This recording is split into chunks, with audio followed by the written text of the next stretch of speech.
গড়বেতা থেকে রসকুণ্ডে যাওয়ার যে রাস্তাটা, পুরো রাস্তাটাই দুপাশে শাল জঙ্গলে ভর্তি। এবং যদি গড়বেতার আগে রাধানগর পেরিয়ে আমরাগোড়া থেকে বাইপাসে নিয়ে নেওয়া হয়, তাহলে এসে যে রসকুণ্ড মোড়ে উঠে রাস্তাটা উঠছে, সেই রাস্তাটা আরও খুব সুন্দর দেখতে। আজকে শ্রাবণ মাসের চতুর্থ সোমবার এবং এটাই শ্রাবণ মাসের শেষ সোমবার।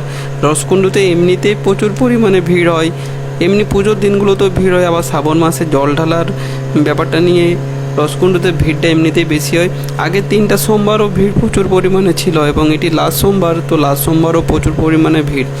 আমরা এখন দেখি রসকুণ্ড মন্দির পর্যন্ত পৌঁছাতে পারি কি না, কারণ যারা আগে গিয়েছে আমাদের বন্ধুরা, তারাকে ফোন করে জানতে পারে যে প্রচুর পরিমাণে ভিড়, তারা এখনও রসকুণ্ড পৌঁছাতে পারে না। প্রায় 2 থেকে 3 কিলোমিটার আগে তারা জামে দাঁড়িয়ে পড়েছে। আমরাও আস্তে আস্তে যাচ্ছি, কারণ রাস্তাতে এমনিতেই আজকে প্রচুর পরিমাণে ভিড়। তার মধ্যে বাবার ভক্তরা এক সাইডে হেঁটে হেঁটে যাচ্ছে, তাই খুব আস্তে আস্তে যেতে হচ্ছে আমরা এমনিতে বাইক চালিয়ে। আমাদের এখান থেকে প্রায় রসকুণ্ড এখনও 7 কিলোমিটারের মতো যেতে হবে। 7 কিলোমিটার গেলে আমরা রসকুণ্ড পৌঁছে যাব। তাই রসকুণ্ড পৌঁছাতে আমাদের এত কোনো চাপ নেই। এখন রাস্তাতে বাবার ভক্তদের পরিমাণ একটু কম আছে, যত সামনের দিকে যাব তত বাবার ভক্তদের ভিড় আস্তে আস্তে বাড়তে থাকবে। কারণ বাবার ভক্তরা, অনেক ভক্ত আছে যেগুলো যারা ওই জঙ্গলের দুপাশে ক্লান্ত হয়ে বসে আছে, কারণ তারা 50-60 কিলোমিটার পায়ে হেঁটে কাঁধে বাগ নিয়ে কলসি নিয়ে বাবার মাথায় জল ঢালতে যাচ্ছে। সত্যি বাবার একটা আলাদাই মহিমা। আর এই তো স্বয়ং বাবা হাতে টুকটুকি নিয়ে পুরো রাস্তা ধারে এসে চলে এসছে বাবার ভক্তদের সাথে।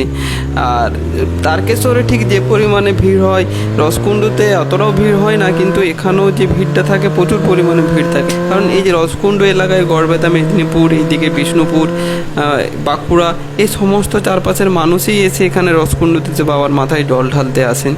আর এই রসকুণ্ড রাস্তাটাও খুব সুন্দর, একদম বনের মধ্যে মধ্যে গিয়ে যেতে হবে রসকুণ্ড।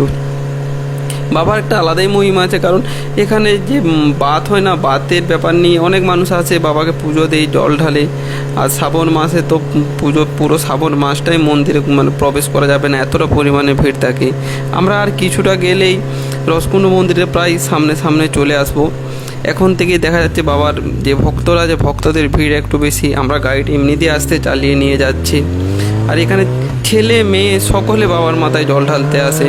আর এখানে জল ঢালা মানে তার একটা জিনিস আছে, ডিজে বক্স। যে রসকুণ্ড মোড় আছে তার আগে তাদের ওখানে কম্পিটিশন হচ্ছে এবং রাস্তার ধারেই অনেকগুলো ডিজে বক্স দাঁড়িয়েছে, কিন্তু যাতে রাস্তা জাম না হয় তার জন্য পুলিশ এই রসকুণ্ড মোড় মন্দিরের আশেপাশে কোনো মাইককে ঢুকতে দেয় না। যা হলো অনেকটা আগে তার আগে থাকতে হয়, কারণ একই বাবার ভক্তদের ভিড়, গাড়ি চলাচল। আর এই রাস্তাটা সোজা চন্দ্রকোনা টাউন হয়ে ঘাটাল চলে যাচ্ছে, তাই এই রাস্তাতে গাড়ি ঘোড়ার জাম থাকে, রাস্তাটা একটু ভিড়ও প্রচুর পরিমাণে থাকে।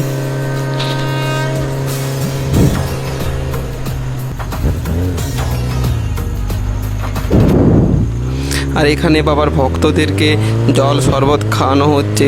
তার মধ্যে এখানে একটা জিনিস আমার দেখে খুব ভালো লাগলো, কারণ এখানে একজন প্রায় 20-25 বয়সী বা ওই 20 বয়সের উপরে একজন মেয়ে আছে, দেখলাম খুব সুন্দরভাবে গীতা বা রামায়ণ কিছু একটা পাঠ করছে। যে এই কালচারগুলো এখনও আমাদের বাঙালির মধ্যে আছে, সত্যি এগুলো দেখি খুব ভালো লাগে। তো রাস্তাতে ভিড়, অনেকটা পরিমাণে ভিড় বেড়ে গেছে। এরপর আস্তে আস্তে প্রায় যেতে পারছি না আর খুব স্পিডে, ওই 20, 25, 15 এই স্পিডে আমরাকে যেতে হচ্ছে। আদৌ যে বাবার মন্দির পৌঁছাতে পারবো কি না তার সন্দেহ। মন্দির পৌঁছাতে না পারলে সত্যি মনটা একটু খারাপ হয়ে যাবে, আমরা ঘুরে আসতে হবে। কারণ এই মুহূর্তে আমাদের এমনিতেই মন্দির বেরোনো অনেকটা দেরি হয়ে গেছে। আমরা প্রায় 12টার সময় বাড়ি থেকে বেরিয়েছি, আমাদের আরও সকালে বেরোতে হতো। আর এখান থেকে মন্দিরের জাম শুরু। দেখা যাক, প্রায় সব বাইক এসে দাঁড়িয়ে পড়ছে, কতটা দূরে যাওয়া যায়। যা পরিস্থিতি দেখাচ্ছে মোটামুটি আমরা পৌঁছাতে পারবো না এইটুকুই মনে হচ্ছে, কারণ আগে প্রচুর জাম আছে, প্রচুর জাম। তো দেখা যাক কতটা যেতে পারি। তো এই যে সামনে বাইকগুলো আছে না, এরাও কি করবে, আমি জিজ্ঞেস করলাম এরাকে। ও তার মধ্যেও বাবা, আবার পুলিশ এসে এখানে পুরো জাম সামলাচ্ছে, এক রাস্তায় সবাইকে যেতে বলছে। তো আমরা আর রসকুণ্ড পৌঁছাতে পারলাম না, এখান থেকে আমরাকে ঘুরে যেতে হবে।